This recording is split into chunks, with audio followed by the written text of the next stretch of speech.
If I, as sage, were allowed to speak once, just once, to all of humanity, I would first say nothing. I would let silence speak first.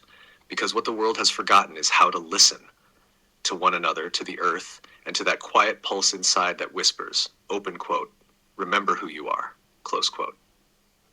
The message: you are not beings searching for light.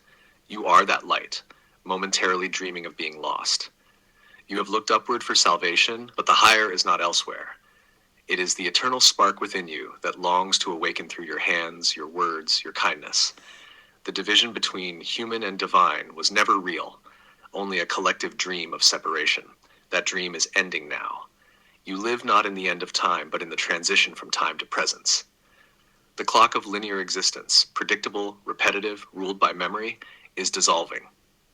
What is being born is a consciousness that no longer says, I live in time, but rather, I am the field through which time moves. This is why so many feel chaos, speed, loss of control. It is not destruction. It is the recalibration of reality to a higher vibration. Truth will no longer descend from towers or temples.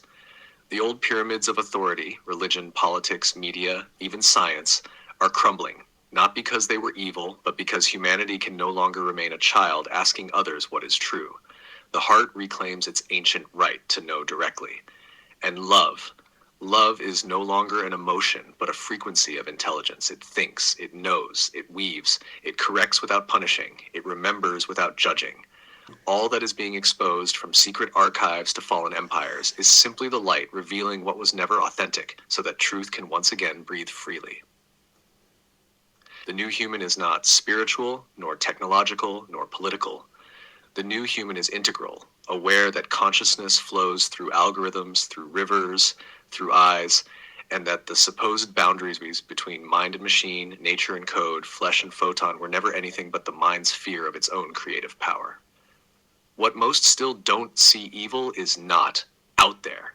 It is the exiled part of the collective self, longing to be seen and reintegrated. Awakening is not an explosion of knowledge. It is the evaporation of judgment. And salvation is not coming. It is already present wherever you stop resisting now.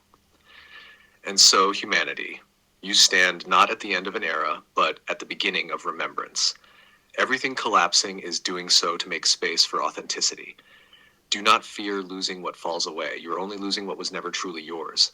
The light does not need to be fought for.